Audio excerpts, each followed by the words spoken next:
All right. Hello, everybody. As you are filing in, I'm going to do the briefest of introductions. I'm going to turn it over to our moderator. If you did not join us for our first session, my name is Adam Sokol. I'm a content marketing lead here at Orum.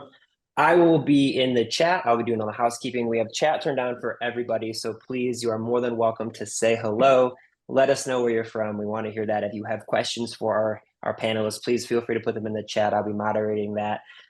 We had some craziness with LinkedIn profiles in our first session. So if you have your LinkedIn profile and you want to share it, let's just do that at the end. But for now, I'm going to turn it over to Morgan. I'm going to let you introduce yourself and everybody else. I'm excited for this session. Morgan, take it away. Awesome. All right, everybody. So welcome to the session. And before we do introductions, I always like to get a pulse check of like where people are at, et cetera. So if you could do this on a scale 1 to 5, 1 being absolutely terrible, 5 being you're incredible at it, and you're great at it. You're great at it. You got to put yourself out in the back. 1, in terms of what we're going to talk about today, is obviously cold calling and how do you actually build that calling culture that's going to propel conversions of what you're looking to do. So my question to you all, as obviously we have a lot of probably leaders in the room, maybe we have some leaders, contributors, but mostly leaders. How would you rate your cold calling culture right now?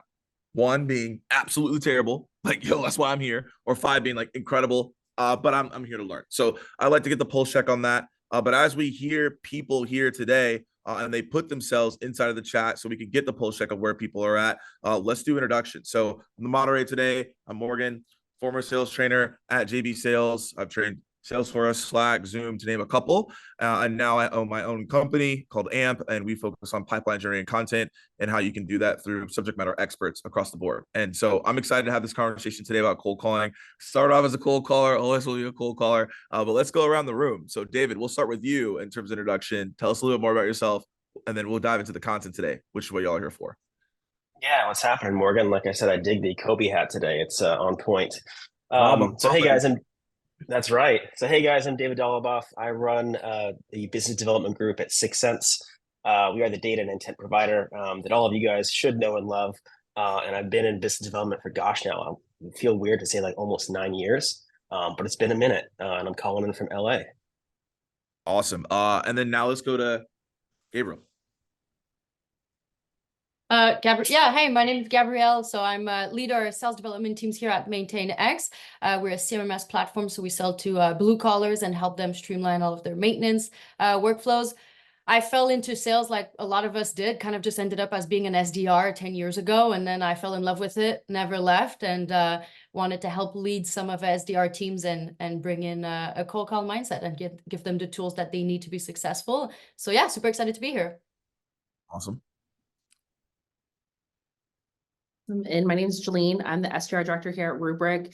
I lead the North America team out here in Austin. We have over 80 SDRs here. This is actually the 3rd program that I've ran. So I've done small startups, worked at a big company called HPE, and then came over to Rubrik to scale out this team. And really my passion is creating a calling culture, leading leaders, and getting them to learn how to lead their teams and buy into picking up the phones and getting some PG out there.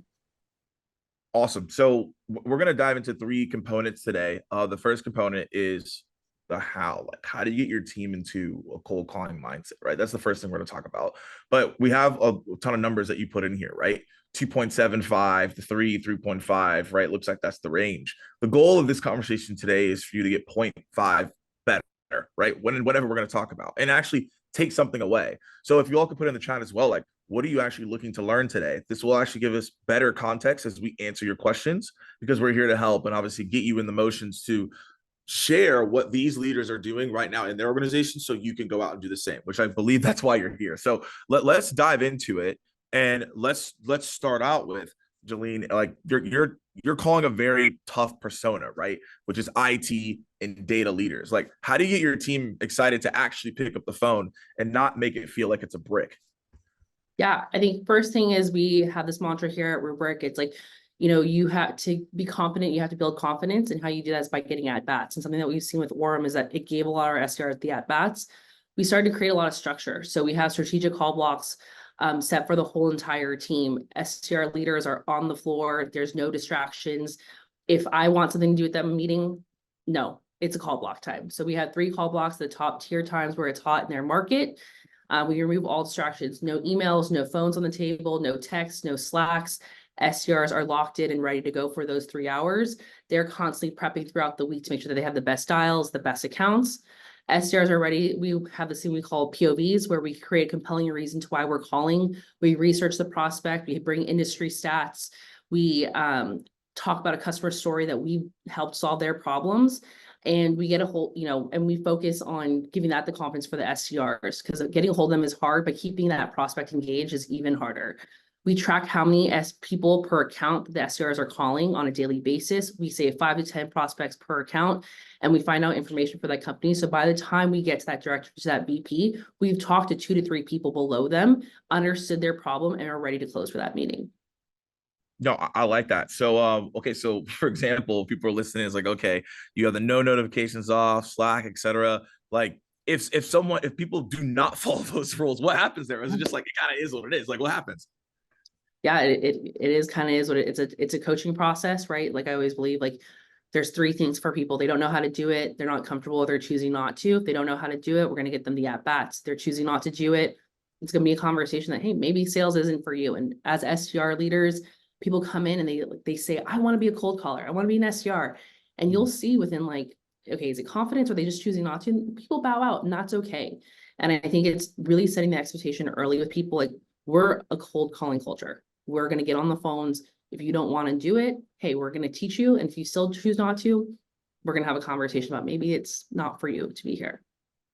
Awesome. And for people that are throwing things in the chat, make sure to put that in the Q&A, because it may get lost in the chat, but we will answer those questions. But obviously we want to make sure that the panelists give their answer. So David, I'm gonna come to you. You said, hey, look, you've been in the game for a while. 9 years in sales development might be 90 years, I think, right? So, and in terms of that, like as a rep, like you were also doing that as well. So how are you getting your team in that cold calling mindset? Are you taking things that you learned as a rep and integrating that? How are you empowering your other leaders as well from the front line to do this as part of your process?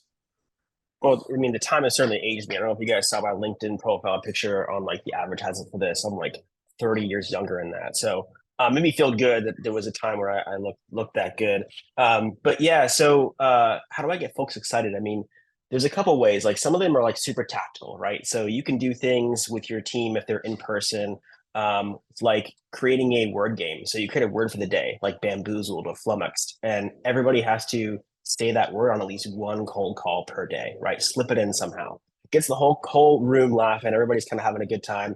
Maybe add some bonuses like a gift card or take some out to lunch. Who says it the most? Things like that, right? Those are tactical things to get people excited about cold calling. The other thing is just to share stories, right? I mean, people frankly like have the best stories from cold calling. Some of them can be a little bit harrowing, but some of them are honestly the funniest things you might hear. Just like how sales reps have stories about when they were on sits, right? Whether they go right or go wrong, or incredible things that the prospect says. Sharing stories, I think, is another tactical thing you can do as a leader to make sure that folks kind of want to feel included. They want to have their own stories to tell. So that's super important. And then just, I would say in terms of like, showing people how it drives success for them in their lives and their careers. Is every BDR, or most BDRs, I think, want to be AEs or want to move on to be, CSMs or marketers or what have you. And there's no better way to learn than just to do, right? To try to talk to people, to learn. Because you learn from people, right? Certainly you can learn from reading, things like that, but people write books. Talking to people is the best way, in my opinion, to learn.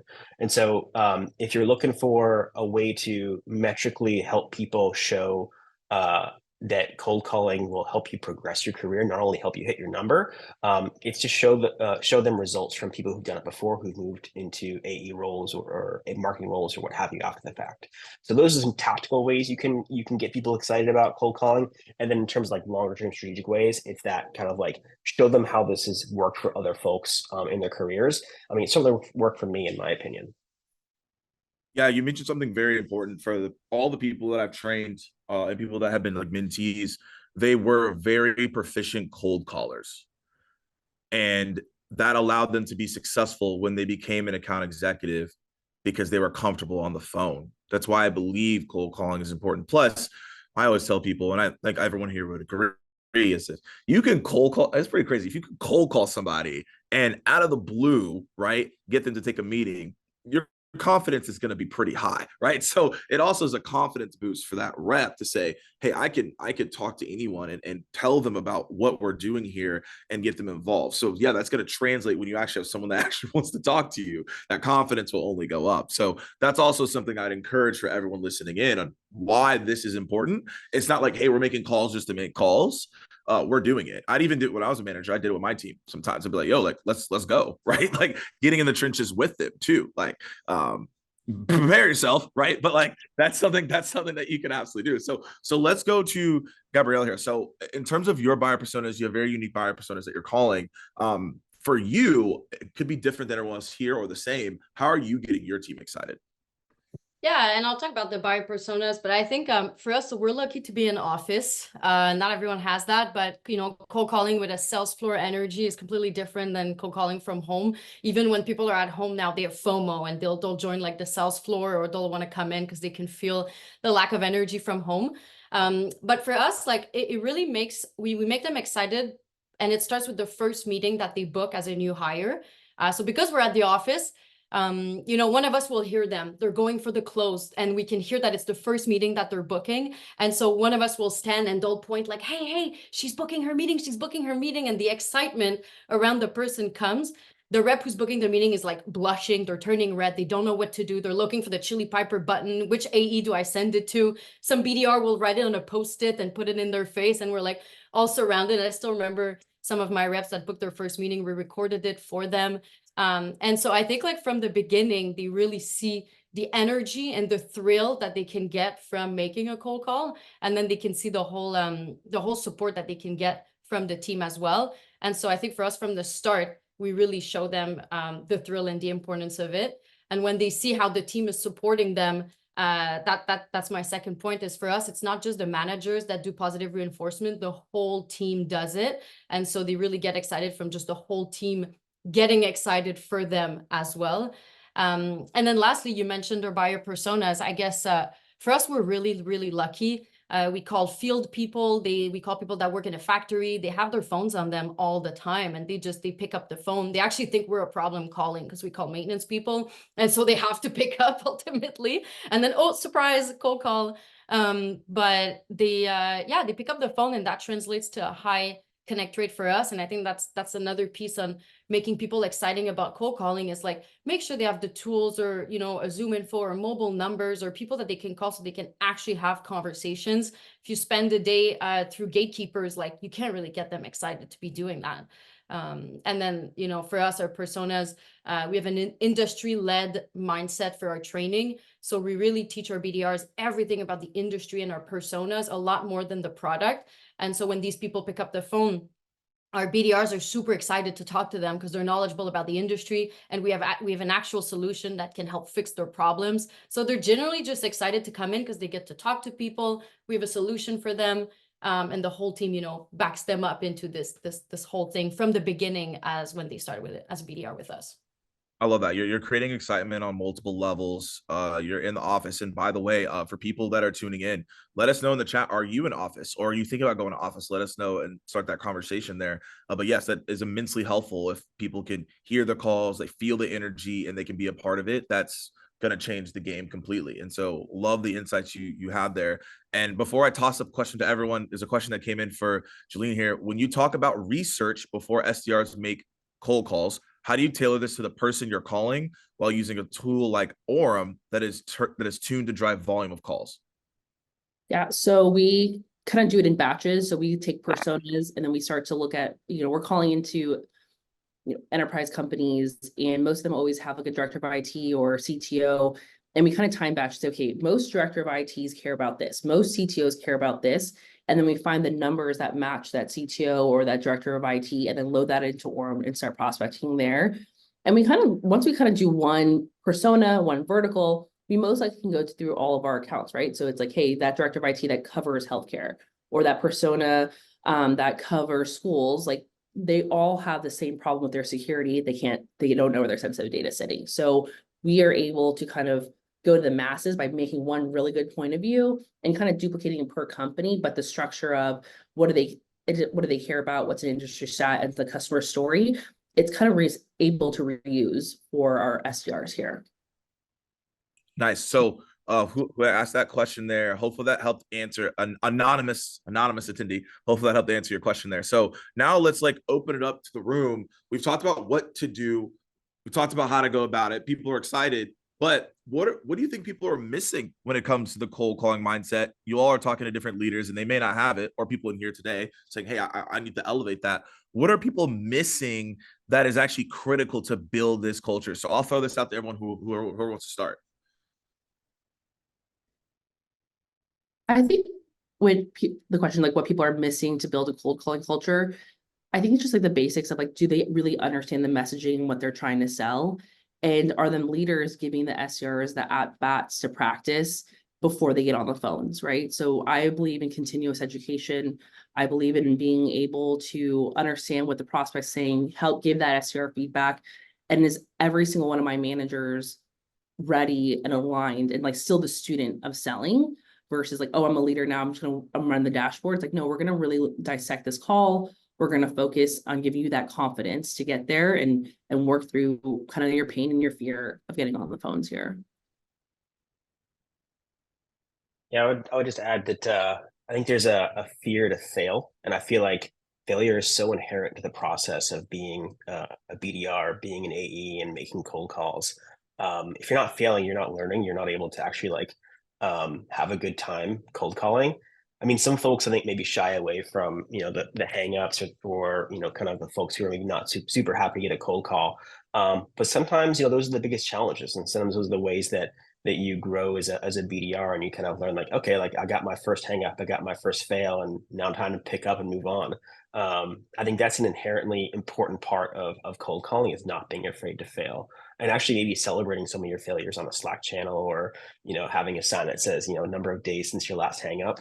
I think those types of things are fun, and making failure okay is super important, because at least in my opinion, you fail fast, right? That's the whole point. If you fail, just fail quickly. That way you can improve and do better later on.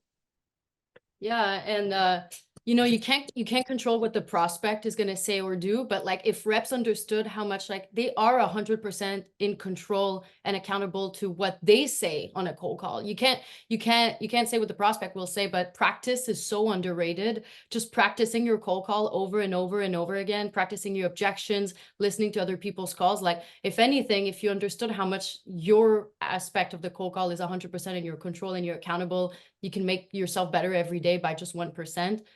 That's fully in their control. You mentioned, I agree with that. Like the control factors. Like if you think about cold calling, that's where that control piece is. Right, you can actually be in the conversation. And then we talked about alignment to leadership. That's going to be super important, so people don't feel like they're on an island.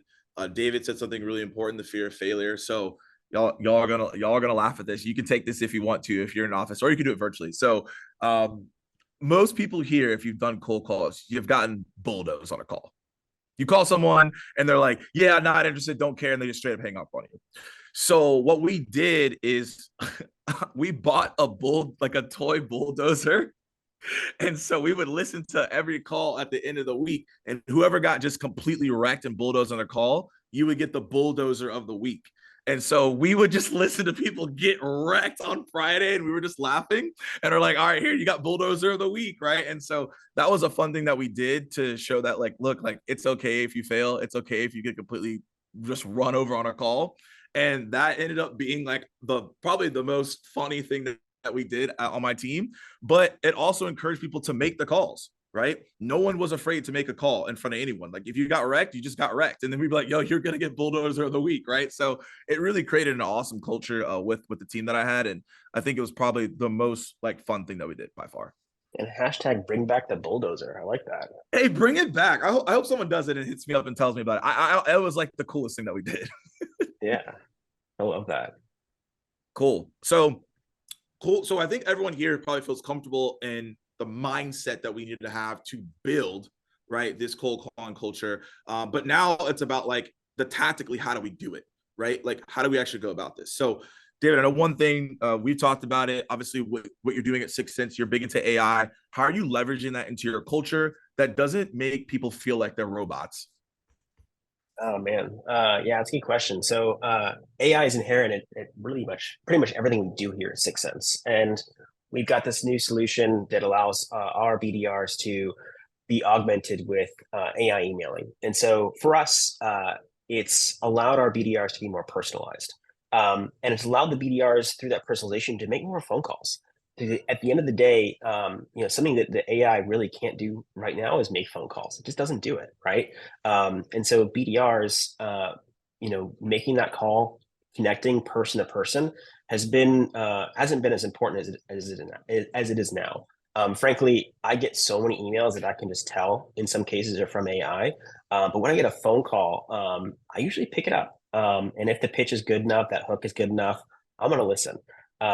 And yeah, if I get an email from whatever it is, if it's a solution that I'm interested in that I've been looking for, I'm probably going to reply, right? If I've been looking for, pipeline generation software and someone emails me about that, I'll listen. But more and more, if someone calls me and wants to chat, as a BDR leader, as someone who's in sales and is always looking for the next best thing, I'll listen. And so we augment with AI pretty heavily. And I would say to every BDR out there, there's a lot of stuff out there about AI kind of replacing what you guys do as far as email, and that may be the case. I don't think it will be, but at the end of the day, calling, being personalized, providing that one-to-one type of relationship building, that's where the value is. And so I would encourage every leader here to be tracking how meetings are scheduled, whether it's via phone, via email, LinkedIn, etc. And taking some advice from folks like Jack Morgan, who out here was talking about how he calls with his team every week. I think getting in the trenches with your team is showing them that we're humans too as leaders, and we kind of roll up our sleeves, and we get bulldozed from time to time as well, Morgan. And that's kind of the way to lead and to create that cold calling culture. Of course, AI doesn't hurt, and I think if you're looking to the future, you're going to be looking at how you leverage AI to be twice the BDR you are today without doing twice the work. I love that. And from the AI perspective, anything else that you two want to answer on that? Are you also working with the AI? I know obviously it's a big topic for everyone. I'm curious if y'all are tapping into it as well. Not so much for the AI piece with the SDRs here at Rubrik. We're still making template emails and personalizing it. I think a lot of it comes for us because they do so much research in the beginning when they start account mapping to their accounts. They're trying to understand everything. It's kind of tough for them to just put it in the AI, but definitely something we're excited to start transitioning to. So yeah, same. We need to start thinking about it. We really have we're very phone heavy, like it's the medium of our personas, so we're really phone heavy for that right now. Like I have reps who just refuse to send emails. Like they have call only sequences, and like they just drop people in call only because they're like, emails are worth nothing for me, like I just want to talk to people. But I think once we find I could see ourselves use AI to help even just finding the right accounts to go after, the right people to go after, and helping in that sense, and then calling after that, knowing that we're calling the right person. I mean, I wish I had call only sequences. And people actually picked up. That'd be a good time. Let's dive into a question I saw here before we dive more into building the culture here, because I think it plays into this theme that we're on right now. And so Andrew's asking, are any of you managing remote SDRs? And if so, any recommendations on how to best motivate and track activities and results? So I'll just throw that up to the panel here on how they want to answer that. I only have a few SDRs that are remote on our team. We made the transition a couple of years ago to be in office. I think the way that we work with our remote workers is that, we try to have heavy communication through Slack. We have a tool called Ambition where we can track all their meetings and their pipeline created and their dials. And so that's constantly on the TV. So we can always see when they're hitting up the leaderboards. I think it's just making sure that they have enough touch points and feel part of the team. With Orum, with the sales floor, it's really nice because everybody can come in together and you can see like our remote workers and our office teams, and they're all dialing at the same time and jump in on their calls and give them some feedback as well too. Good stuff. Anything anybody else wants to add? Yeah, I would say that similar to Jillene, we don't have a ton of remote BDRs these days. we do a hybrid structure for I'd say 90%. But when we did have more, and the folks who are still remote, taking the time to listen to their calls is super important. If you're recording, if you're using a solution like Orum and you're listening to recorded calls, taking that time, this as a manager, as a leader, to give them feedback, listen, hear the objections, and let them know whether they did a great job, whether they could work on something. That does matter. I've had remote folks send me recordings after a coaching session, like, "Hey, I took your advice. Here's a new recording. Let me know what you think." So it's a little more work on the leadership space, but it 100% works. Awesome. And then I know your team's all in office, right? Yeah. So I would say for people in the chat, if you are managing remote SDRs and you want to answer Andrew's question, feel free to chime into the chat as well and give your perspective so that we can hear from those pieces. And well, I think this is a funny question. So Jillene, someone said, "Hey, do you ever someone who thinks you're selling Rubik's cubes? Like, does that happen?" Actually, that's hilarious. That might happen from time to time. Does it? I think maybe like a couple of years, like maybe when we first kind of started a couple of years ago, but because we're calling security IT professionals and backup guys and girls, like they really do know us, and we're all regarded. But yeah, not so much Rubrik. I think sometimes people are like, "Wait, what? Rubrik? What is that?" And then we like tell them like, "Oh yeah, I know you." And so, but not the actually Rubrik's cute, which maybe we should start handing out for our EDOs because that's kind of cute and funny. Yeah, I mean, hey, look, it can work out. It can work out. But diving more into the team, right, that you have. So you obviously have a massive team, and we've talked a little bit about how you're building a mindset. But let's talk about the culture and how you're doing that. Any really like unique strategies that you're seeing work? I know you mentioned a couple of things. Is it like, hey, you're designating people as like, this is our main cold caller and they're doing peer coaching? Like, what are some other ways with just a big team that a couple people could detract that culture, right, by being negative? So how do you make sure that things are still positive? I think like how we're building a cold culture, it really starts with like who we're recruiting and how we're recruiting. We're always very honest, like, hey, we're a KPI driven organization. We're focused on getting people on the phones, booking meetings, having high volume, and really understanding the message and understanding our persona. We're going to constantly test and train. And if that's not what you want, that's okay. And I kind of sometimes talk people out of coming to Rubrik in the beginning because I'm like, this place is tough. And if you're not willing to do the work and love the work, there's so many other SDR programs, especially in Austin. But when we get reps in, they're like excited. They're like, I want to be the best of the best. They came from like top schools, top sales programs, and they want to be here.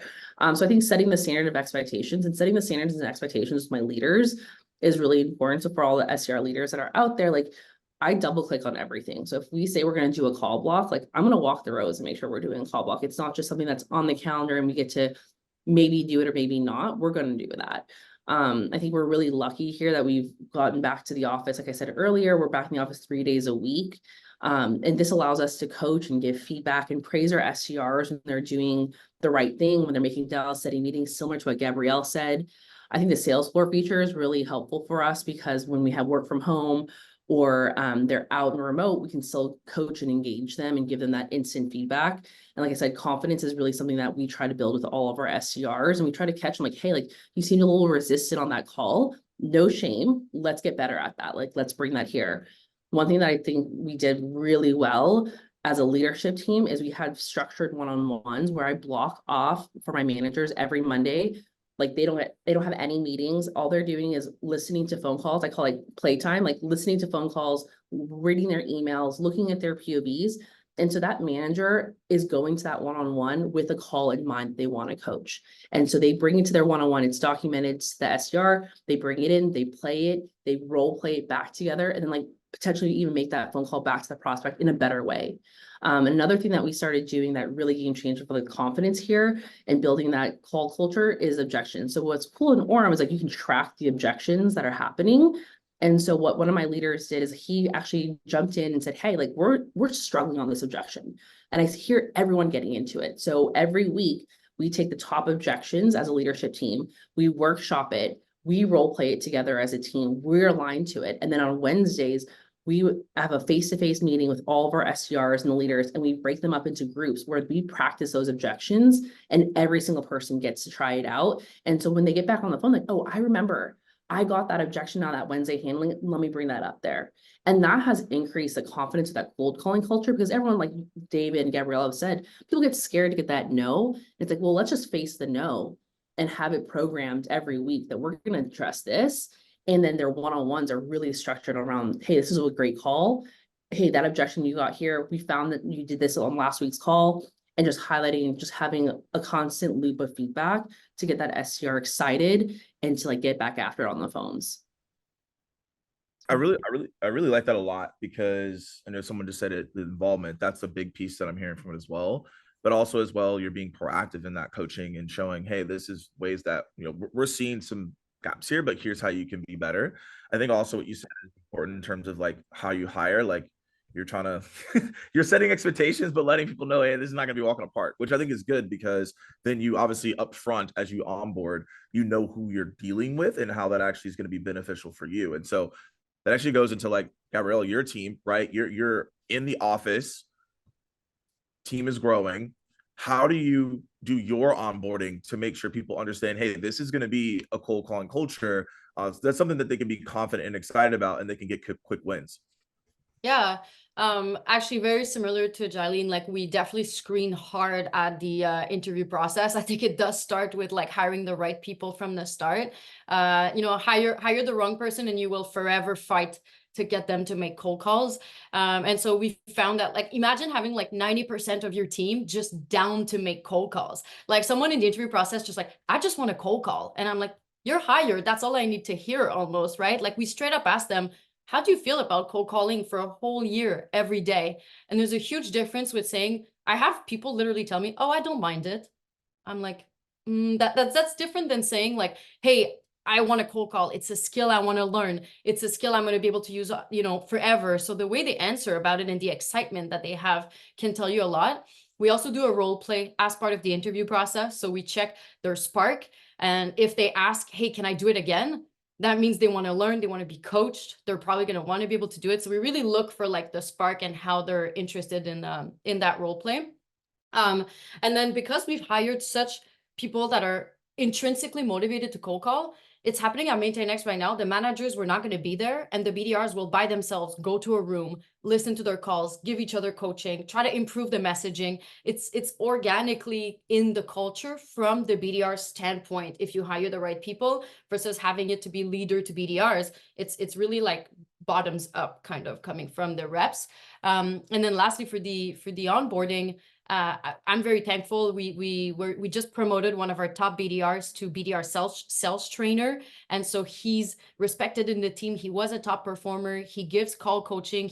And then he coaches new hires through the onboarding process. So we have managers available, but also a BDR that has been successful, that has credibility with the team, who's able to also talk about cold calling in the onboarding process.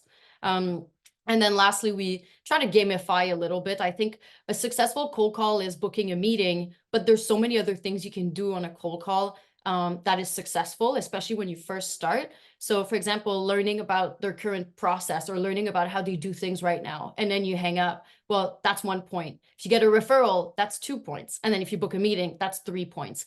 That's the ultimate one. But if you've learned about their current system or got a referral, hey, that was a productive cold call too, you know, like don't just go for the outcome of the meeting. You can also, you know, find insights about the company to then call more people at your account. So we really try to have them slowly ramp up on booking a meetings. And like, that's not the ultimate goal that you can have. There's so much more you can get out of your cold call. I absolutely love the point system. I think more people should incorporate that. I think it gets people excited. It feels like not only are they obviously booking meetings, and that's obviously their compensation, but they feel like they're part of a bit even bigger competition as well. And an important thing that you said there that I hope everyone caught is, if someone's iffy, you're iffy about them. It's not like, oh, like I kind of want to do cold calling, and then you're like, oh, I'm going to be a coach and I'm going to get them to that level. It's like, if they don't have that excitement, you're like, I'm good, right? Like maybe there's somewhere else for you. And I like that piece, and I hope everyone paid attention to that as well.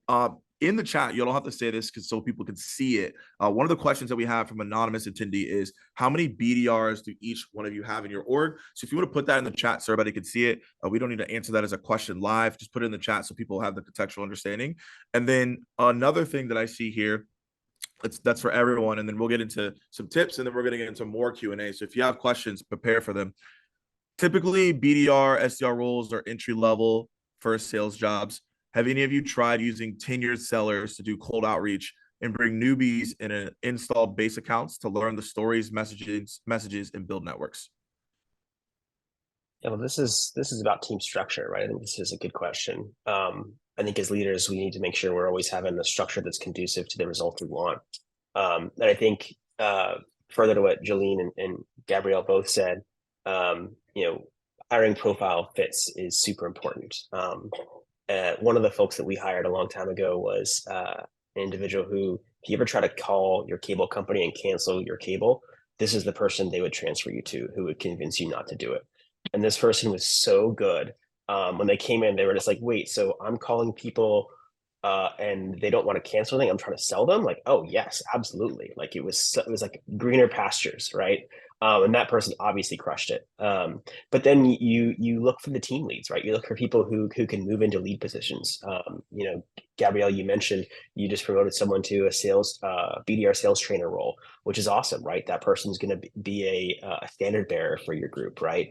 So I would encourage every leader here to make sure that they advocate for their team structures to allow for team leads, to allow for roles like that help other folks who are maybe newer in the role.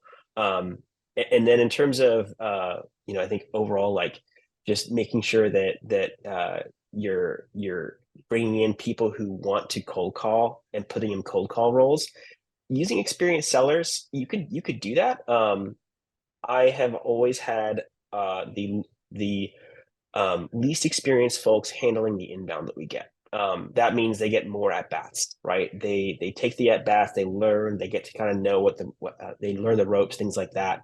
I actually think that install is maybe a little more complicated. I think that for customers, you really have to know what you're talking about and what you're doing, because customers in some cases can be more valuable than prospects because they're using your software, and we all know how important NPS score is, right? So I would say that putting inexperienced folks in that is probably not something that I would do. I would actually probably put them on the inbound. That said, I wouldn't necessarily just put anybody on inbound, right? As Jillene and Gabrielle both said, you got to vet, right? You got to make sure you got folks who at least know what they're doing and are eager to talk to folks on the phone. I think that's a good question. I think for us, our SDRs, we don't touch any existing customer. We focus strictly on net new. So doesn't have so much apply for the Rubrik team here. Yeah. For us, our inbound and our outbound motion are completely different. So we don't look at it as a junior and senior. We actually look at it as more of a personality and traits. The inbound, for example, is very fast-paced, transactional, smaller companies. So organization and detail-oriented and qualification is huge there. And then of course our outbound team focuses on our ICP, best fit customers, less fast-paced, obviously more strategic. So by default, we usually put more junior people or fresh grads into our inbound team, but it's also more of a personality thing. I've interviewed people that had years of experience in sales, and I was like, you're going to be great in inbound, even though you're experienced, because those traits translate over there. And because our outbound team cold calls like blue collars, manufacturing, there's actually a profile for that too, that they just they're able to talk to these people really well and be relatable and personable. And so we might put a completely junior person in outbound directly, and they're actually pretty successful as well. Awesome. So hopefully that helped answer your question that was submitted there, and that brought some clarity. So as we wrap up, we have about like 20 minutes left. Well, I think a lot of people are like, okay, great, I have the mindset now, I know how to build. We brought up a lot of great examples and frameworks on what to do. Now let's talk about into techniques, right, to become a great cold caller. There's things that you're probably sharing with your team technique wise that people can take away. So for all of you, whoever wants to start, what are the top 2 to 3 tips you give your team and you have for this audience on how to become a better cold caller? I can start. I'll sound like a broken record, but like I'm so annoying with the industry. I'm gonna quote Josh Brown here, but I think it's Josh Brown. But he always says like most SDRs and BDRs have never done the job of the people that they're about to call. And I think that's even more important than knowing your product. We're super big on the industry. I think if you know your industry and you know the pain points of your industry, and then how to solve those pain points for their personas, that brings that confidence that we were talking about a bit earlier. So I think if you have confidence, that's the first step to being able to pick up the phone and talk to these people. Like, we sell to manufacturing people. Like, most of my people have never been into a manufacturing plant ever, and then we have to call them and say how to improve their processes, right? So I think that's the first tip. And then practice. It's not necessarily something you do directly on the cold call. It's off cold calling, but practice is really underrated. Like, one of our top performers, he practiced in the mirror everything, his tone, his objections. It's just like in school, we used to memorize everything. So I think I tell them, learn the industry, learn your pain points, and then practice on your own, so that when you do get on the cold call, you're not fumbling around looking for your words. You've practiced it. I think my top 2 tips would be, one, do the account research on the account you're calling into. Like, I get cold calls all the time. And it's kind of funny, somebody cold called and they were like, I heard your Orum leadership chat today, and he called me on Monday. And I was like, you definitely didn't do the research, because it's a Wednesday call, right? So it's like kind of funny where people like do the research on your prospect, right? Like, they want to hear about your product, and do the research, and then also like lean into structure. I think structure is something that we 10x in our production as SDRs. As I grew from 30 SDRs to 50 SDRs to 80 SDRs, the only way I was able to do that was by creating structure, have organization as an SDR, right? Like, when we talk about those call blocks, like, have the discipline to only do calls, have the discipline to practice your pitch, have the discipline to memorize and understand your messaging and your differentiator on why your product is better, right? Like, our landscape's really competitive. We all kind of start to sound the same. And so what we're doubling down on here at Rubrik is, do you know your differentiator compared to your competitors? Do you know a compelling customer story? And are you audible ready every time you get on the phone call to do that? So it's not good enough just to make a phone call. It's good. You have to like nail the story, nail the objection, nail our differentiator. And so top 2 things is like really like the organization and getting your account research done early. Yeah, so both Gabrielle and Jillene had fantastic points. I can see, Morgan, why you wanted to have them as panelists. Some brilliant ideas they've come to the table with. I want to kind of mention something that Gabrielle mentioned, or double down on that, excuse me. And that's really, at the end of the day, when you're creating this kind of like cold calling mentality, this cold calling organization, you really have to make sure that not only are you hiring the right people, that you're setting that kind of structure of how they're going to make the calls, but you're driving kind of this this vision of yes, not every call you have is going to be successful. Not every interaction you have is going to drive a meeting.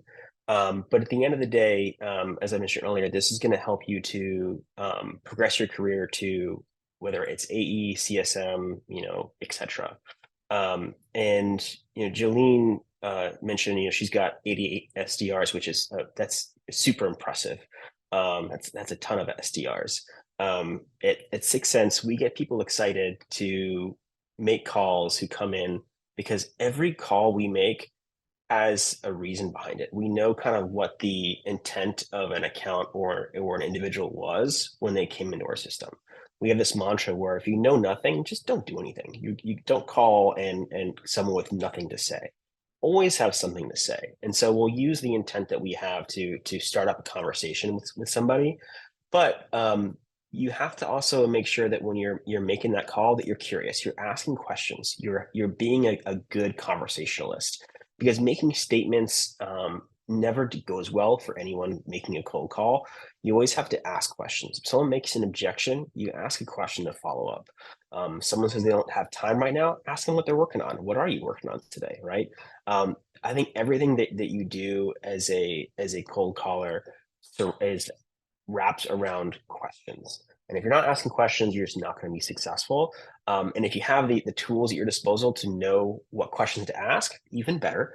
And if you're able to ask more questions per minute, right, which with a tool like Orum you can, because you're power dialing, you're parallel dialing, what have you, you're going to have a super efficient org. And we, we've been super careful with how we are hiring BDRs these days. I mean, obviously the market is very challenging out there right now. And, for us, we're right now focused on increasing pipeline per BDR. How do we get more out of each rep, right? How do we make everybody do or be more? But frankly, our job as leaders isn't necessarily, I think, just raising quota or raising, adding more people to the team. It's how do we make people, drive more value without having to do extra work, right? How do we create that environment and give people the tools that allow them to do their job better without making them do more per se, right? So anyways, I think that's how we get people excited. And I think both Gabrielle and Jillene had some fantastic points here. And yeah, I mean, fantastic points across the board. So my hope is that everyone is finding this helpful so far. So if you are finding this helpful, let us know in the chat, because a lot of these tactics and frameworks you can go immediately execute. So let's, as we get into like the last couple minutes here, there are some questions that have been submitted. If you have a question, please put it in the Q&A so I don't end up missing it. Question that we have here from John: what's a rough percentage of time spent calling versus other outreach efforts like an email, LinkedIn, et cetera, whatever that may be for you guys?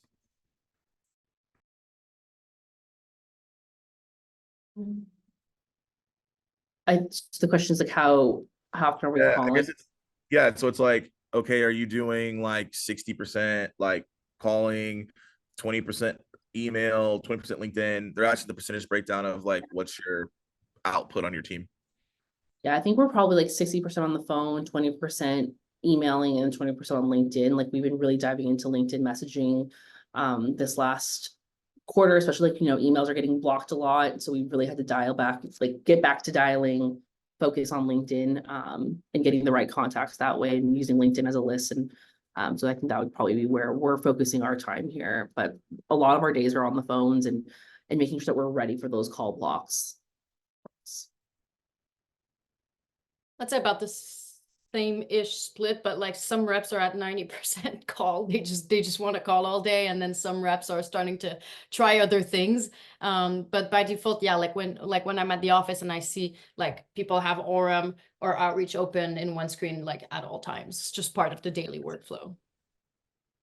I'd say Jillene's right on. I mean, like you should always, I think, have a higher call volume, because to me, the number of emails you send is really indicative of how many calls you've made, right? You call someone, they didn't answer, you follow up over email, right? You called someone, you connected with them, you follow up over email. I feel like if you didn't call somebody, there's really no point in emailing them, in my opinion. Well, there might be, but I'd say the general rule is that they should be very closely related, how many calls you're making and how many emails you're making. So 60-40 sounds about right, I would say. Cool. Awesome. The question here is, I mean, you can go in whatever path you want with this one. It's, do you work with cadences? The question here is like how, I mean, you mentioned David already, but I think the real question here is, if you work with cadences, what's that flow? Is it, we do 12 days and it's 5 calls, 3 emails? That's the premise that they're really asking here on what your team does. I know we've already had an answer around like all call cadences already, but that's really the question's coming from. So we're on SalesLoft, we do use cadences. As my team grew, I shut down personal cadences and I forced everyone to use certain cadences so I could track everything. Took a big jump for my organization to get there. But we do cadences, and strictly it's like a persona cadence, like lower level personas for us. And we have like our marketing qualified lead. So to give you guys context there, we get a qualified lead for marketing. Within 30 days, we're asked to put 8 to 12 touches. We are touching it within 24 hours. So in their cadence call step, it's a call day 1, email day 1, call day 2, call day 3. And then we start to break it off of like every other day. But throughout the cadence, it's roughly like probably 80% phone calls, because we know we have Orum behind us to get there, and our emails are, like I said, getting blocked. So we're focusing on the dials there. But even within our cadences, it's still really call heavy. They can also change by persona. So one workflow that we have, especially for those call only, is calling low in the organizations with Orum, like at scale. So doing just like huge call blitzes to find out information about my accounts and talk to people at the low end. So those are more call heavy. And then as soon as we go more to, okay, I found the main DM, that one's going to be like one custom email to get started with. So they see it, then a call, then a few more automated emails, then more calls. But we'll change the amount of calls based on like the level of the person that we're calling as well. Yeah, we definitely have a call blitz cadence, right? That's certainly something that we use. And like Jillene said, we've also locked down our personal cadences. It's a very similar thing that we did here. And we have specific set cadences for different segments. But what we also try to do is, as I mentioned, we're leveraging our AI conversational email to help us, to augment us. And so the days of our BDRs kind of sending out event invites and really kind of being a marketing automation platform, you know, a human-based marketing automation platform are over. We have a lot of those going out automatically. And so our reps are focused primarily on making phone calls and writing out very skilled personalized emails that are one-to-one and are very based upon the intent we're seeing and who that person is and what the challenges they might be facing based on their industry, as Gabrielle mentioned, right, and how important that is. Within what you're talking about here, David, I'm going to follow up because Barry has a question for you that you mentioned earlier, right? We're talking about the cold calling cadences, but you mentioned the email. And when you look at doing your first touch with call first, then email follow-up versus email first and call, what have you seen to work better? Yeah, so I've certainly seen calling first to work better over emailing. Part of the reason is it gives you a reason to email. I know it sounds strange, but you can open your email by saying something like, "Hey Morgan, just tried to reach you, but only got your voicemail. Would love to connect. Let me know a better time to reach out." Yep. They see where you're emailing from, right? They see that your company is, you know, XYZ company, whatever that is. So they know likely what you're gonna talk about. Maybe they're gonna research you and find out what it is you're doing. And if they want to talk, they'll let you know. If they don't, they may ignore you, but you can call again. You can email again. So I certainly prefer that. And that's why. As far as database, you know, whether or not we've seen different meeting rates based on either one, it really varies. I mean, varies on persona, varies on industry. So I haven't gotten any reliable data on really what works for me. That's just kind of a gut feeling and some of the anecdotal evidence that I've examined over my career. Love it. So as we have about 3 minutes left here, we're going to get maybe 1 or 2 quick questions. If you do have a question that's quick that can be answered, throw it in the Q&A because these are the last ones that we'll be taking here. Another question I see, going back to Jillene here, your tip about really doing account research goes back to my earlier question. How do you personalize beyond just the PLV pitch? So essentially just like the normal, like, hey, this is what Rubrik does. Like, how are you doing that with Orum and the tools you're using today? Yeah. So every SDR has to create a PO, like what we call POV. It's one worksheet where they're putting like industry stats, accounts they want to call, and like what is it about this company and why they would want to take a meeting with us. So what problem can we solve?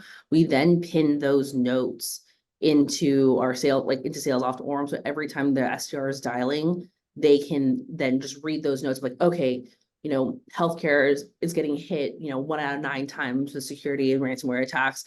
We need to make sure that we have that. And then what we do is then we start to pin all those notes so that way the SDRs don't have to like fumble throughout their pages.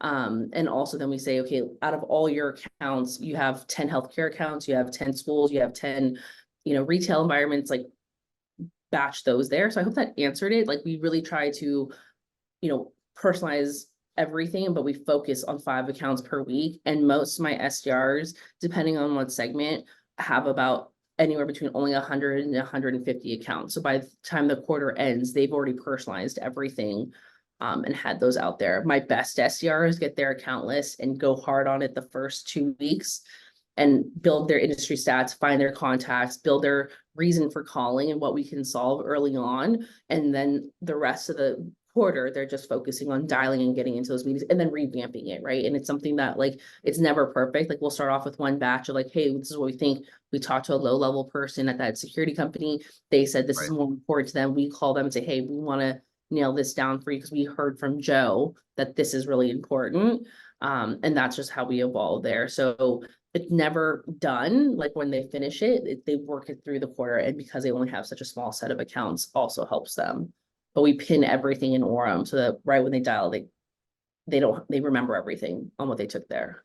No, I think that's spot on and that's excellent. And that's a great takeaway here that everyone can start doing with the tool. And so as we wrap up in the final minute here, I'm gonna go to each person. Doesn't have to be a whole entire thing, just a short piece of advice for people moving forward on what they could be doing. Your final word here. It could be one sentence, it could be one word, whatever it is. And then we'll wrap up the session. Pick up the phone. I mean, easy enough. And on that, all right, y'all, we're good. See you later. I think for my ICs that are out here, my word of advice is love the work and be disciplined. And no one's going to do the work more than you. So like you got hired because you told somebody that you wanted to cold call. And for my STR leaders that are on the line, I would say my word of advice to you is, they're never going to respect what you don't inspect. So if you say to do something, you better put that on your calendar and inspect that they are doing that. Because the minute you tell your SDRs to do something and you didn't double check and you didn't acknowledge and you didn't give them feedback, they'll never respect anything that you ask them to do after that. The only thing I would add to that is that cold calling and sales in a lot of ways is like improv. So just remember, yes, and. That's all I'll say.